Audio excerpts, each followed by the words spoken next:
మహాలక్ష్మి పథకం కింద మహారాణుల్లాగా అమ్మలక్కలకు ఫ్రీగా బస్సులలో తీసుకుపోతుంటే సీట్లు దొరక్క మా అన్నలు, బయట ప్రయాణికులు దొరక్క మా ఆటో డ్రైవర్ అన్నలే ఇబ్బంది పడుతున్నారని అనుకున్నాం. మనం వార్త కూడా చెప్పుకున్నాం కదా. కానీ ఫ్రీ బస్సులు చేయంగా మా అక్కలు చెల్లెళ్ళు కూడా ఇబ్బంది పడుతున్నారులా.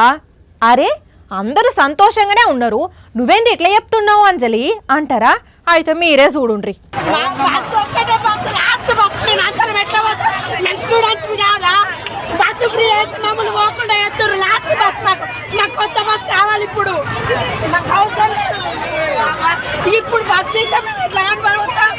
అయ్యో చెల్లె, ఎప్పటి నుంచి వెయిట్ చేస్తున్నదో ఏం కథనో పాపం. తీరా ఇంటికి పోదాం అనుకునేసరికి బస్సులో ఇంతగానం మంది ఎక్కేసరికి దుఃఖం ఆపుకోలేకపోయింది. అగ చూడరాదండి బస్సులు ఎట్లా కిక్కిరిసిపోతున్నారో జనం.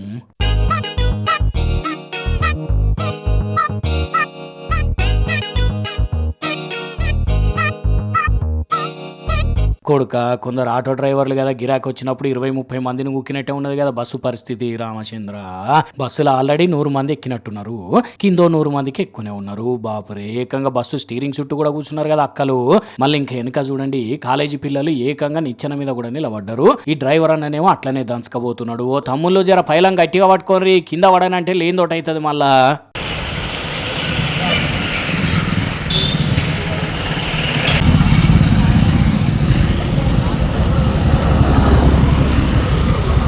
అయినా ఎందుకు తమ్ముళ్ళు ఇంతగానో ఆగము, దిగి పైసలు పెట్టుకునేదని ఆటోకు పోయినా మంచిదే కానీ ఇట్లా ప్రమాదకరంగా ప్రయాణం చేయకుండా ఎప్పుడు బస్సు పరిస్థితిని చూస్తుంటేనే పానంగా జునుడుతున్నది. వామ్మో. అయ్యా ముఖ్యమంత్రి రేవంత్ రెడ్డి సారు, రవాణా శాఖ మంత్రి పొన్నం సారు, ఆర్టీసీ పెద్ద ఆఫీసర్ సజ్జనార్ సారు చూస్తున్నారా జనాల బాధలు ఎట్లున్నాయో?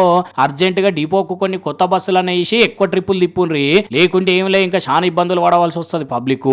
మరి అసలు గవర్నమెంట్ ఫ్రీ బస్సులకి ఇట్లా పెట్టినామని ట్రిప్పులను తగ్గించిందా, లేకుంటే జనాలే ఫ్రీ జర్నీ కదా అని ఇరుగమరుగా తిరుగుతున్నారో అర్థమైతలేదు కదా.